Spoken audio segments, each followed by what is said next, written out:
Hey, everybody. Good morning. Thank you so much for joining me on this edition of Down to Earth. It's the show in which we talk about the issues that matter. And today, the momentous day that today is, it's 8 days before the November general elections. We are watching Whiteness work. That's right. We're watching Whiteness work. We're watching how white supremacy, the law of the land, is working. Now, on today, the Senate, that is controlled by Republicans, who are mostly white, except for Senator Tim Scott, the token black Republican. Notice I said the word token because people don't like to be called what they are, racist. So they always place a black person. You can always tell who the racist persons are because they always have a black person in their midst. They're never surrounded, generally, by just a group of people who look like the rest of America. They always have one token person in the midst to decry the myth that they're not racist, that they're racist. So except for Senator Tim Scott, who's probably going to vote along party lines today, the Senate is going to confirm Coney Barrett, a white woman, to the Supreme Court, which is a lifetime appointment. The Supreme Court of the United States is the most powerful court on the planet. Not only does it set judicial precedent for Americans, but it also sets in place, it also sets policy. It determines what happens. So if there's a dispute about the November elections, it is going to be solved by the Supreme Court. The Supreme Court is as white as it can be. Now, there's a token black man and a token Hispanic woman. But where are Chinese Americans, Native Americans, Indian Americans? Aren't they judges too? Are they not just as qualified? In fact, Coney Barrett has been a judge for less than 3 years. Let me put that into perspective for you. It takes 3 years to study law. For you to graduate law school, you have to study for 3 years. In less time than it took for her to study law, she's a federal judge and now to be given a lifetime appointment to the Supreme Court. It sounds like we need to do a little thing called term limits, which is limiting the time that you spend in an occupied publicly appointed position. Nobody should have lifetime appointments to anything.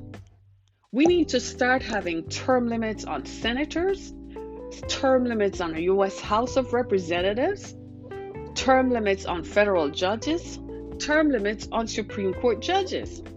Just like the president can only serve for 2 terms, that is exactly how much time people should spend on the court. Why are we giving people lifetime appointments? We're creating monarchies. You give them so much time, they sit in the system and along the way appoint their relatives until they have created a whole monarchy and you don't even realize it. They have cousins and nieces and nephews who are judges all throughout the country, all connected because they have lifetime appointment. The problem is, this is white power at its most potent, in its most potent form, because if Coney Barrett were black, brown, or any other ethnicity, she wouldn't be where she is. You notice nobody's talking about it? Because no matter what, at the base of it, everybody is protecting their color. So even people who are Democrats, who are white, they're not talking much about it because they're protecting the white girl, the little white girl. Look at Senator Dianne Feinstein. She's supposed to be a high-ranking senator and high-ranking Democrat on the Senate Judiciary Committee, and she hugged Lindsey Graham. You know what her opening words to Amy Coney was? Guess. Welcome to the family. I wanted to punch her in the face. Like, what are you talking about? Welcome to the family? That's how you greet the most unqualified candidate ever for the Supreme Court. I mean, if this administration has taught us nothing else, is that it believes in perpetuating the power of white supremacy. First, it was ramming, Kavanaugh, down our throats. Remember him? The guy who was accused of everything that was wrong. They rammed him down our throats like, I don't care if he's accused of any sexual impropriety. He's all right with me. He's just being a man. Then now it's this unqualified candidate who believes She doesn't believe in abortion rights and reproductive rights. And you might say, well, why is that an issue? Because if you're going to tell me that I can't have an abortion, then you're going to tell me pretty soon how many children I can have. If you're going to tell LGBTQ people that they can't marry whom they love, then you're going to tell me that I can't marry whom I love. So if I fall in love with somebody who looks like you, then you're going to tell me that I can't marry you. The court is going to tell me I can't marry you in the same way that you say I can't marry LGBTQ people, can't marry whom they love. That's the danger. So we create these monarchies where people's opinions and how they feel, because that's what it comes down to. It's personal. It's how that person's prejudices and implicit biases influence their opinions and influence their decisions. The problem is you're sitting on the highest court in the land. From everything I've seen written about her, even her own colleagues at Notre Dame faculty have asked her to step aside, but she's blind and raw in her ambition for a lifetime appointment. I say impeach her after the Democrats win. I don't want somebody on the court. First of all, you don't represent my interests. Secondly, I don't want you there, because pretty soon you'll start dictating what happens to my body, and pretty soon you'll start telling me whom I should marry. This is the power of white supremacy. Watch whiteness work, because that's all it is. They're going to vote along party lines. They're going to vote along color lines today. If she were not white, she would not be there. Do you know what brings her to that attention? First of all, look at who she is. She was a law professor at Notre Dame. Notre Dame is in which state? Indiana. Who comes from Indiana? The vice president. That's whiteness working for you, isn't it? Secondly, she was a law clerk who worked on the Bush-Gore campaign. Remember that, when Bush was contesting the election results in Florida? And at the time, Bush's brother was the governor of Florida, and the Secretary of State of Florida, much vilified. They called her Cruella de Vil after a while. She determined that the Republicans that's how Bush won the first election. Well, this Amy Coney Barrett person, she worked in that Washington law firm. So naturally, Trump is going to look at it and say, hey, she knows judicial procedure. She's been down this road before. If I'm going to contest elections as he has threatened, he's going to contest every election in every state. Good luck, brother. Your constitutional authority dries up on January 20th. Good luck trying to ram that through to the Supreme Court. We'll see how that works. In the last 4 years, President Trump has appointed over 198 federal judges. That is unprecedented. The reason you are all not seeing anything done in your state, you got to look at who the federal judges are and who appointed them. That is why they were all appointed by Republicans, because Mitch McConnell hates black people. Yeah, I know he's married to a Chinese lady whose family owned a lot of property and money and a lot of logistics business in China, but she's still not black. Her family were not enslaved in the American South, so she doesn't have that history. That's whiteness for you. I'm not saying that her being Chinese is whiteness. I'm saying that Mitch McConnell did not choose a black woman for his wife. He chose a Chinese person. So that tells you that his whole problem with color is based on the color of your skin. I don't care if he likes his granddaughter is married to the Kentucky Attorney General. That's him pushing his whiteness further. I'm going to choose a token black to make it seem like, who, me? I'm not racist. Look at me carefully. It's the craziest thing I've ever heard. So check this out, right? I'm reading the story this morning and I was like, whoa, this has been coming up since last night. Being white in America means being the least qualified person in the room, but having the most prestigious and most senior position. Positions that black people and people of color have to be routinely overqualified and supremely educated for. Miss Barrett has only 2 years experience in private practice, has never tried a case nor argued an appeal, and only became a judge for the first time in 2017. That is important. She has only 2 years experience in private practice. She has never tried a case. No, but hold on. I thought to be a judge, you had to have 5 years standing at the bar in Michigan. Yes.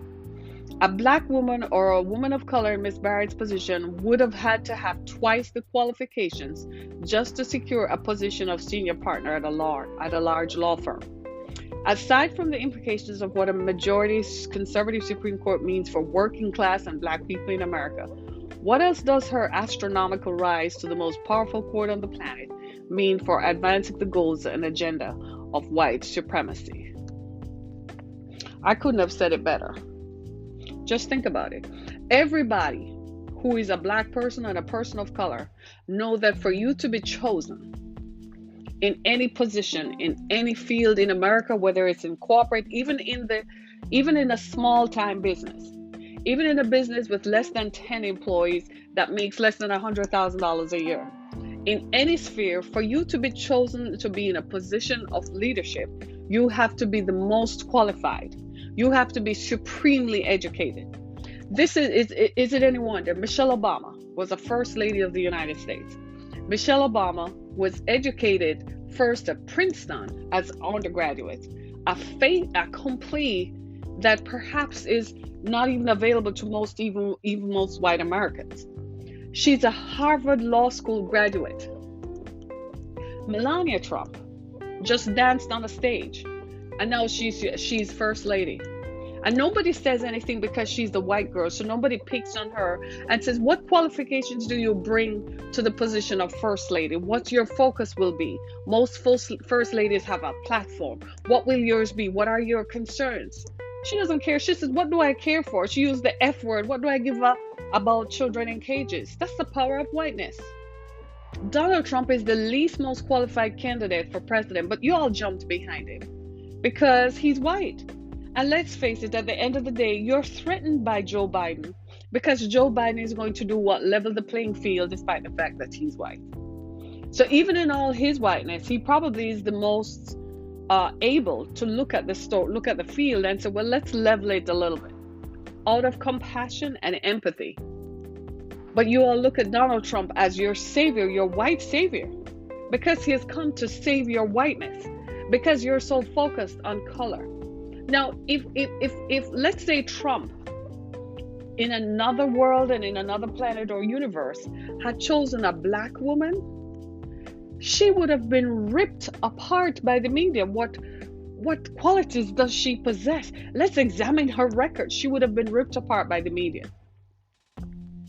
The media is not the fourth estate in America. The media is part of the government. I swear to God. The media, the mainstream media, Fox, CNN, ABC, NBC, what's the other one? CBS? They all are part of the government. They control and manipulate public opinion. You can't choose a candidate unless they approve. And they resoundingly approve of white choices. None of the media has gone in depth into Amy Coney's experience. I had to go look her up myself. Nobody talked about her lack of experience as a federal judge. Nobody talked about the fact that she had only practiced in private practice for two years, and then suddenly she became a federal judge, appointed to the bench. So that means the president can override whatever the requirements are. That's another thing we need to look into. Maybe in another time that worked because you only imagine that presidents would be white, so they would be endowed with God knows what kind of values. But we choose a president who believes that whites are superior, regardless of their qualifications for the position. And let's face it, white people are the least educated in America. I was on my LinkedIn page last night, and I kid you not. After a while, I said, hold on. Literally, I said, wait just a minute. There are more black people on my feed who have 3 degrees. One guy had just graduated with a master's in education and a master's in public health. That's 3 degrees. And I'm like, you're still only going to be paid $90,000 to $100,000 for it, but you will have a ton of student loans to pay back. I look at white folks who are in positions of leadership in other countries, not in companies, in senior positions. They have a bachelor's degree, maybe a bachelor's in marketing, advertising, communications. Very rarely do you come across a white person with a master's degree unless they're a doctor, a scientist, or a lawyer. I kid you not. Invariably, most white people in senior positions, you know it's true. That's white supremacy. It's just like the Wells Fargo CEO who says that he has never met black people with talent. Well, dude, if you're surrounded only by whites and whiteness, how are you going to know what black people are and what colored people are? If all you have always believed is that talent resides only in white bodies, I'm telling you, this has got to stop, because this looks like we're headed. I'm surprised you all not jumping all over me, because this is headed in the wrong direction, quick, fast, and in a hurry. How can it be? How can it be that we have people who are appointed to positions? Have you never seen it? Everybody in America knows this to be true. How many times have you applied for a position within your company and you are qualified for the position to the extent where you are overqualified, and they give it to somebody who doesn't have the qualifications you have, doesn't have the seniority you have, but they tell you that that person is the best candidate for the job? They pass you over and tell you that they chose the best candidate. And when you look at it, that person doesn't have 1/10 the qualifications. So it makes you wonder, why are we all pursuing higher education? Why are we taking on student loans to have master's degrees and advanced degrees if we're not going to be paid? Because a promotion to a higher position is payment, you hope, because sometimes you find that you might have the title, but the person beneath you, whom you're supervising, earns more than you because of whiteness. Do you see how intrinsic and inherent white supremacy is? Immediately, your unconscious bias is to accept what the white person says. And we have a president who steadfastly believes in that. There are 8 days left to this election. And instead of worrying about people dying, 225,197 up until last night, up until 11:30 last night was what I saw. Instead of worrying about 225,000 deaths, instead of worrying about field hospitals and in Wisconsin, instead of worrying about the fact that hospitalizations in Utah have risen to the extent where ICUs are overrun, you're worried about ramming through a white woman to put her on the Supreme Court. A lifetime appointment. I think it's time we start impeaching people and removing them. First of all, RBG shouldn't have been there that long. Lifetime appointments do not work because when she got ill, it exposed the vulnerability in the system. When she got ill, you gave somebody whom should never have had the power in the first place, the power to replace her. Are you seeing what I'm saying? So we shouldn't have lifetime appointments. If we had placed someone in there and they had only served 2 terms, and 2 terms should be concurrent with the timeline of the presidency. If the presidency only gets 4 years, nobody should get 6 years. Senators shouldn't have 6 years. Should not. It should be 4 years too. Everybody, your term is up, it's up. That way, people go in, they get the job done, and they get out of there. You have people sitting in positions for 30 years. You've created a dynasty. It's more than a dynasty. You've created a monolith where people think they own this and they can do what they want.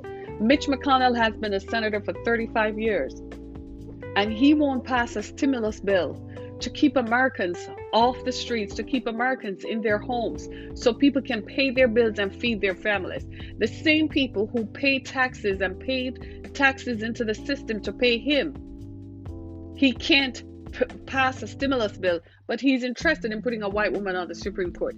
The ease with which they did this and the speed with which they did this suggests that something nefarious is afoot.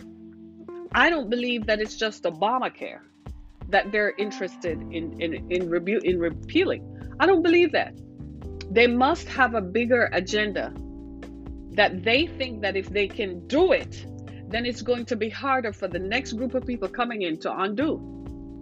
It must be something. And they have found, they made a deal with her, and she agreed that she's going to do it. Because she, along with Gorsuch and Kavanaugh, that's a majority conservative position right there.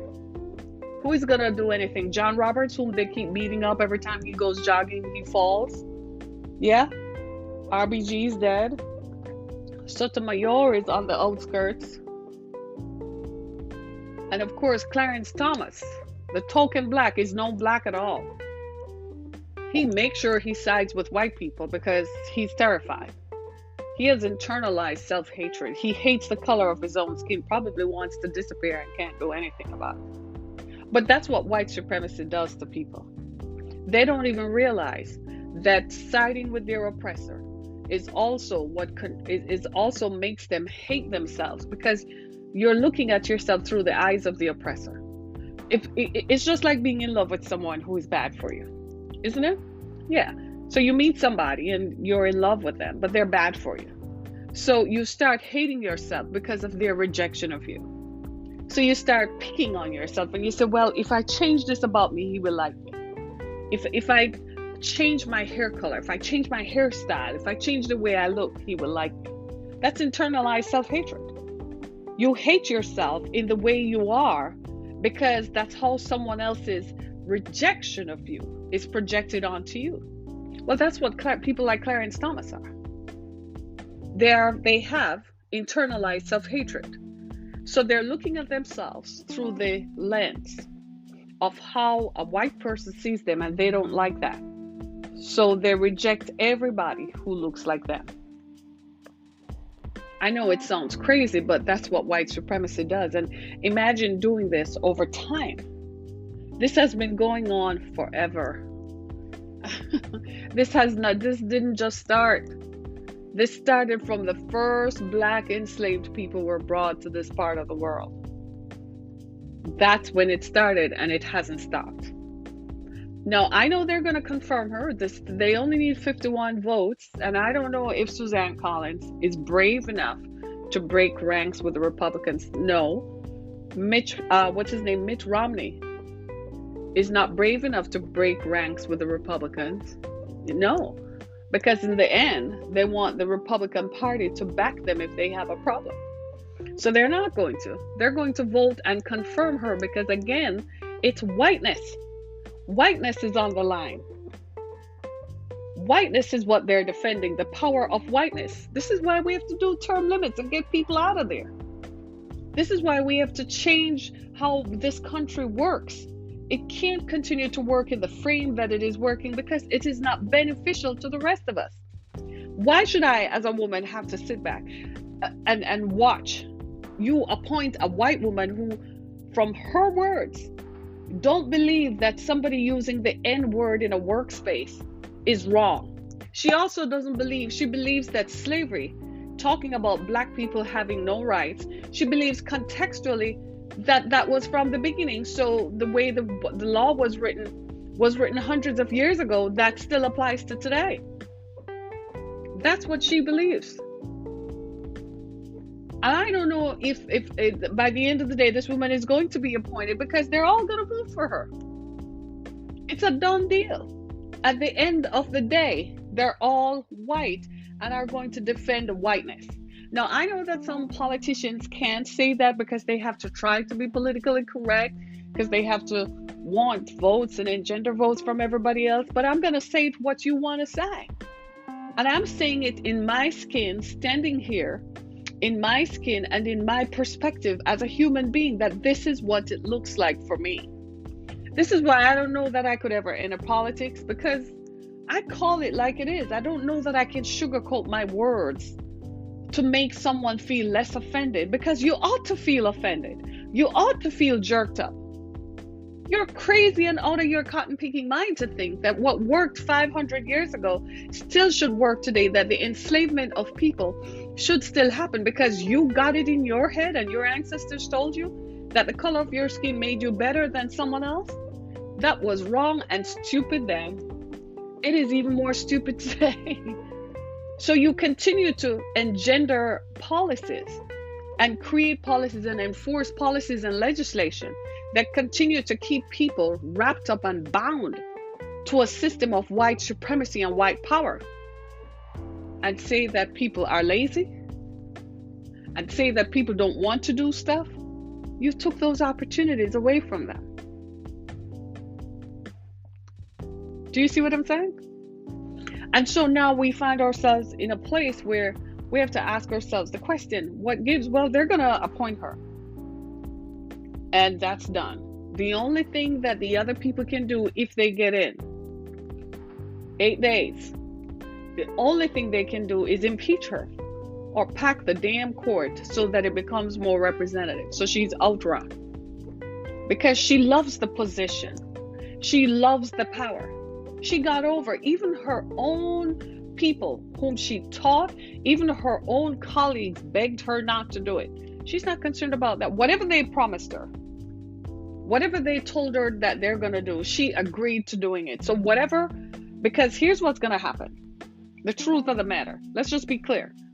What's going to happen is if Trump loses this election, he has lawsuits coming through the kazoo. He's going to be penalized. He's going to be criminalized. And everything on the kitchen sink is coming at him. He needs friends on the Supreme Court. He needs friends who are going to defer stuff and push stuff back and rule in his favor. Because if he loses the election, there are criminal negligence charges that are coming at him, especially for people who lost family and loved ones during the pandemic. If you think people are going to sit back and not do anything about that, think again. So Trump is trying everything in his power to win. Part of his strategy is making sure there are people on the Supreme Court who are going to bank in his favor. But I have news for him. Once you are out of power, you're out of favor. It's over. They are not going to defend you when you no longer have the power. You will be surprised how the tide changes. You don't believe me? Vladimir Putin, up until 3 weeks ago, was doing everything he could to subvert the elections because he likes having Trump in power, because Trump is his puppet. He can manipulate American foreign policy and he can run roughshod over Europe because that's what Putin wants. People in Europe are terrified because without American defense bases and American defense, Putin will take over. So we're not the only ones who have a big stake in the elections. The rest of the world does. But when Putin watched the last debate and realized that the tide is not turning in his favor, all of a sudden he gave an interview in which he said, I don't see anything wrong with Mr. Biden's son having an account in the Ukraine. But according to Rudy Giuliani, Russia, and according to the FBI, Russia was giving Trump information on the Bidens that was not even true. They were running with it. But now Putin is saying, I didn't have anything to do with that. You know why? He realizes the tide has turned. And the tide has turned away from Trump. So he's making sure that he ends up on the right side, because if Biden becomes president, American power and supremacy is resumed. And everybody who stood against us is going to find themselves at the business end of our foreign policy. They're going to be met with the business end of our foreign policy. And Putin knows that. As much as he thinks Russia is powerful, it is not as powerful as the United States. Trump may have done us a disservice. What he should have paid attention to, he didn't. Wars are not fought today with supersonic missiles. Wars are fought today with biotech. Wars are fought today with cybertech. That's what he should have paid attention to. If he had listened to his intelligence briefings, he would have known that that's where you put your money, not in supersonic missiles. That day and time is over. We fight virtual wars now, just like the war games that the kids play. But nobody is thinking about that. All they're concerned right now is the color of their skin. Mitch McConnell is having his heyday. Can you just imagine the evil smiles and looks that he has on his face right now? He's just salivating. By the end of this day, I would have packed the Supreme Court. Coney Barrett is putting on her makeup this morning and looking in the mirror and practicing her acceptance speech. I am this little white girl who has made it this far. And yes, I'm a handmaid, but look at me. I made it. I am going to be a Supreme Court justice. Count your days, because after January 21st, I'm not so sure about that. Do you see what I'm saying? The power of whiteness. Watch whiteness work. Every one of us who has ever worked anywhere has watched white girls and white boys come in who have no qualifications and get the job. I'm a nonprofit. I have watched white. Let me tell you a story. There's an activity or a company or whatever they are, an entity in Detroit called I can't even remember. It slipped me. Motor City Match. And everybody's like, Harriet, sign up with them. They're giving out money. I went and asked them for some money to continue my shelter. They only give money to for-profit companies. People knew white girls who got money to start a bridal boutique. One person got $30,000 to buy a house in English Village because it was helping to rebuild the city. Are you listening to me? She doesn't even live in America. She lives in Canada. But she got $30,000 to buy a house. I kid you not. I applied for it and I couldn't get it. The white woman who was writing the grants for me told me that you're not getting the grants because they're not going to give you the money. She didn't want to say, it took a black man to say, they're not giving you the money because the people who disperse grants are white. So they invariably give it to white people unless you really have someone on the inside and you pay them off. Screw you. Every one of us who has ever had to apply to do anything in America. This is why you find that black people are always overqualified. There's so many black people with doctoral degrees. You know how much time it takes to study to have a doctoral degree?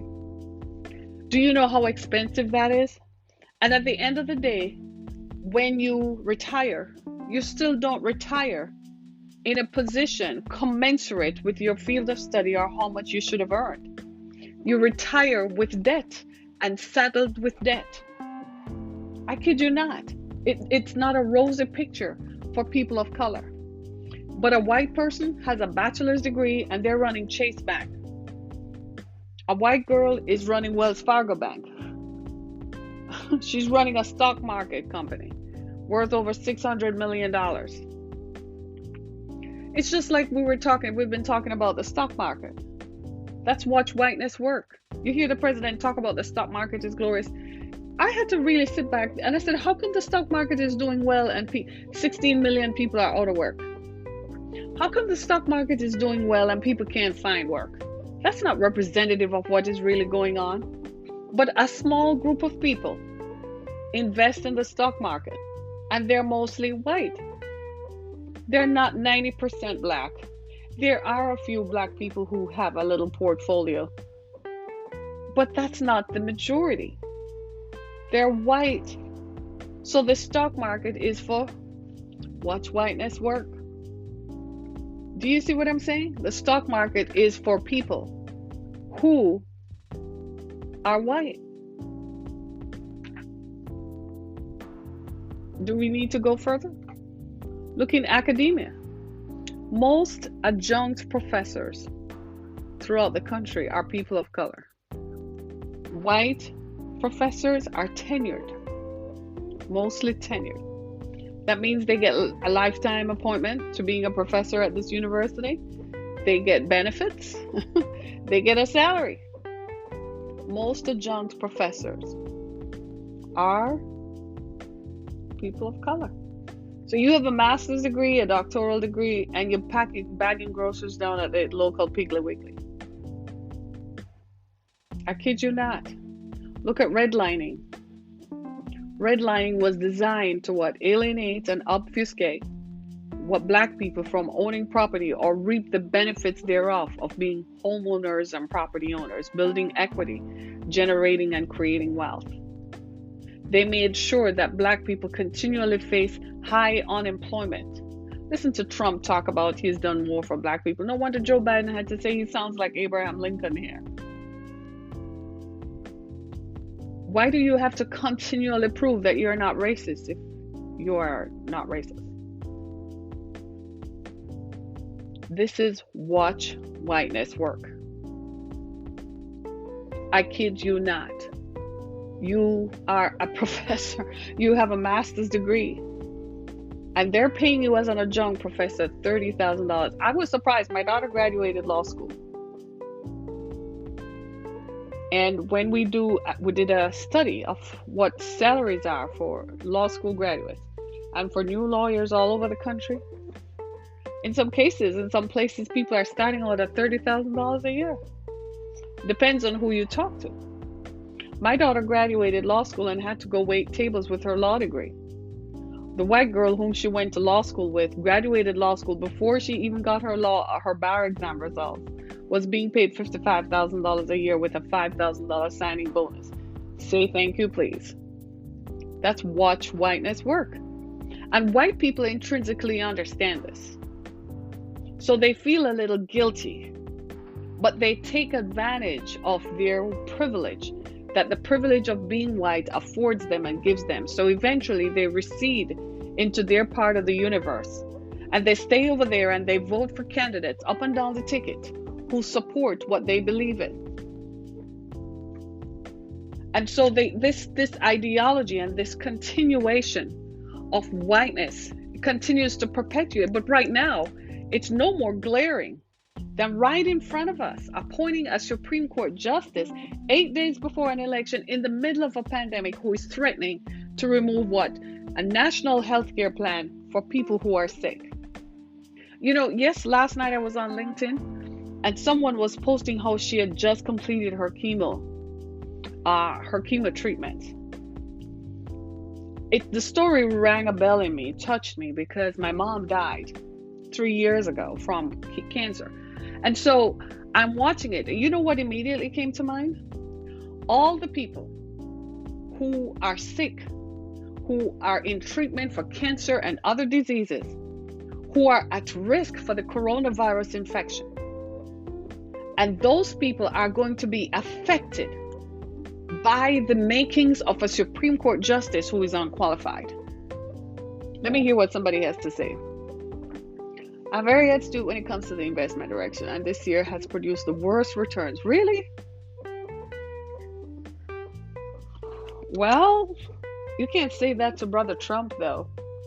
He thinks the stock market has performed the best it has ever performed in over 50 years. The consummate salesman, always selling lies, though. Let me tell you about the power of whiteness. Talking about Trump. NBC News created a reality show about this New York businessman who just had this bombastic lifestyle, right? And they created a reality show around him. The guy, by this time, Trump had been bankrupt.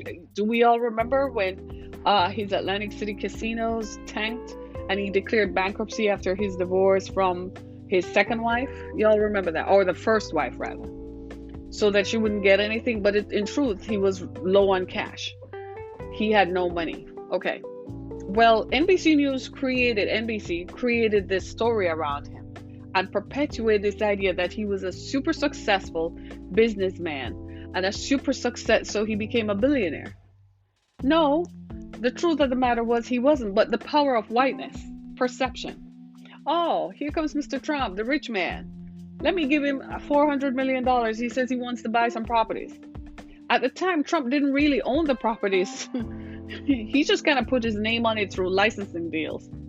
But then, on the strength of whiteness and the hubris of whiteness, he went and got deals and bought the properties. They gave him loans That they wouldn't give you and I $1,000 loan, but they were giving him loans for hundreds of millions of dollars.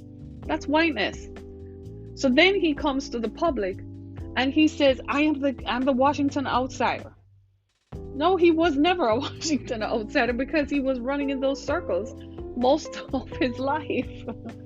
Everybody who is in media or who is at the upper echelon of American society has a picture with Trump, because they were all partying together, going to New Year's Eve events together. So the very idea that when Trump became the president, that people were like, oh my God, I don't know him, was a lie. They wanted to distance their brand from anything that he might have done wrong. But see, Trump too took advantage of his whiteness and used his white power to propel him into the most powerful office in the land. When he got into that office, he situated himself. I am positive that when this administration is over, you're going to find out how many deals he made into perpetuity so he and his family can profit off him being president for 4 years. I guarantee it. Because you, white Americans, decided that you wanted a white man who looked like you. It wasn't enough to have a black guy who had 2 Ivy League degrees, who was a constitutional law professor, who was smart, and his wife were smart. You didn't want that. You didn't care if his wife called herself a model, but we don't really have any pictures to prove it. But she was a professional model. You didn't care about, all you cared about was that they were white.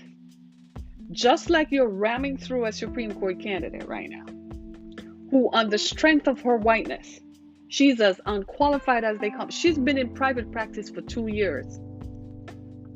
2 years. In Michigan, for you to be a judge, you have to practice law for 5 years. She was appointed a federal judge by this president. She has been a federal judge since 2017. 2017. Actually, it was in October or November of 2017. Not quite 3 years, and you nominated her for Supreme Court Justice. Right? Contrarianism so attractive to so many black men. Well, there's that thing.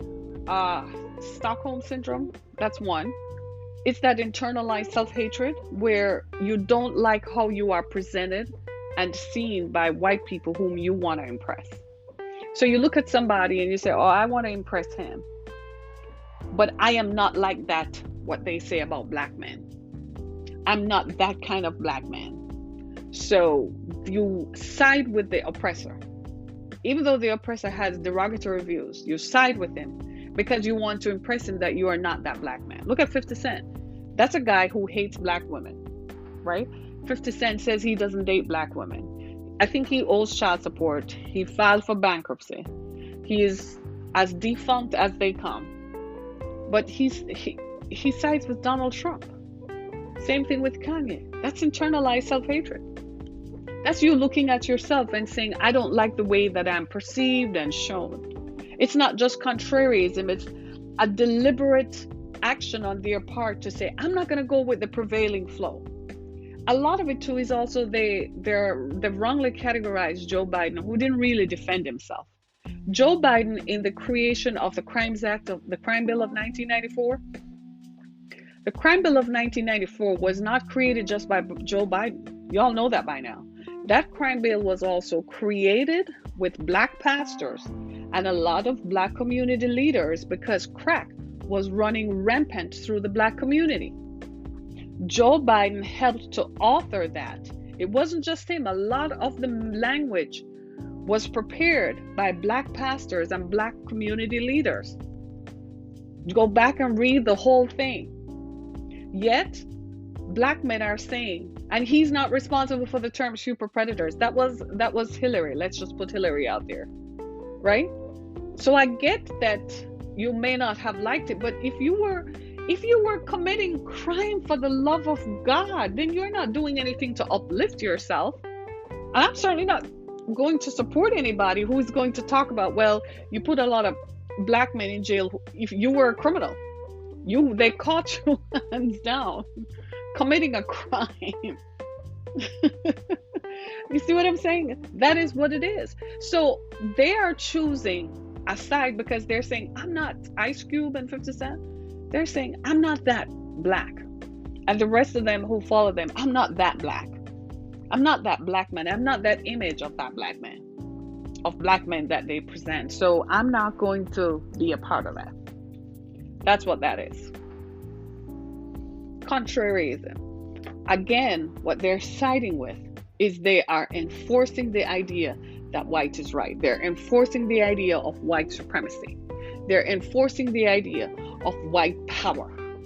And that is what we must tear down. We got to get to the stage where the playing field is level. Not level because you're white, but level because it is level. There is no need for black people. If you go on my LinkedIn page or your LinkedIn page, practically every black person on there has 3 degrees. But you look at the white people on there, they barely have a bachelor's degree. And they're doing well. Why does it take so much for a black person, a person of color, to have 3 and 4 degrees? And this person got appointed to the Supreme Court. That is watch whiteness work. Man, I tell you, I gotta go. It's Monday. I'm so worked up right now. I am so worked up. You supported the 1994 crime bill. Yes, because crime, crack was running rampant through the black community. A lot of crime was being committed in the name of crack. Something had to be done. The country was a different place at the time.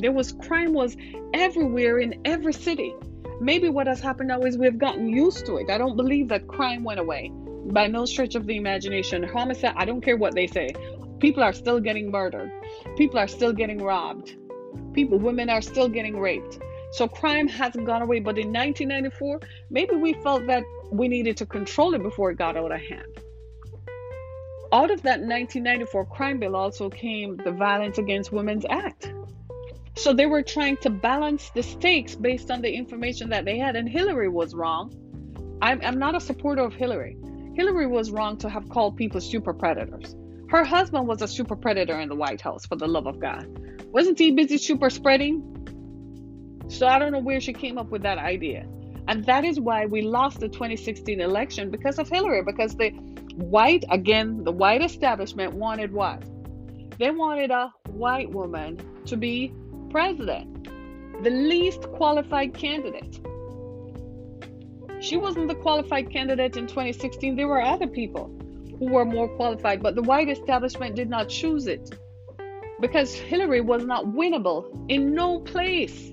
Not against someone like Donald Trump, who was a complete outsider to the perception of the public, right? He wasn't in Washington. He was never a politician. Of course, white America and poor white America. See, you got to look at the structure of the Republican Party. See, the Republican Party was always filled with affluent people. You know, people who earn over $100,000 a year, college educated, with a degree. Yeah? Okay. But when Donald Trump first came around, he appealed to the working class base of the party. What happened, he began to identify with them, and he said, well, they're vulnerable, they're also loyal. Let me get into their heads. So he starts pushing this power, this ideology of white supremacy. What that did was it alienated the traditional Republicans who started to say, I'm not sure I like that. I'm not sure that is who I want to be. Right? They didn't like that. So that part of the party left.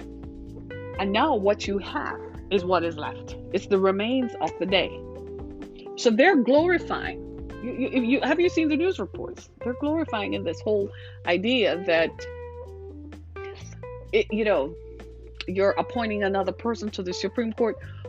Can I just ask you something? What's that going to do at the end of the day? Is that going to get you a stimulus check? Is that going to get your bills paid? Your business is shut down. The pandemic has run rampant through your finances. Whatever savings you have has dried up in the last 8 months. But you are worried about somebody on the Supreme Court who is going to join the ranks of the privileged. That, my friends, is what is down to earth. Watch Whiteness work. Share this podcast with others. Thank you so much for being a part of my experience today. 8 days and 545 reasons. 8 days. Thanks, everybody. Be blessed. Thank you, Brother Fuge, for your contribution. Thank you so much. Be blessed.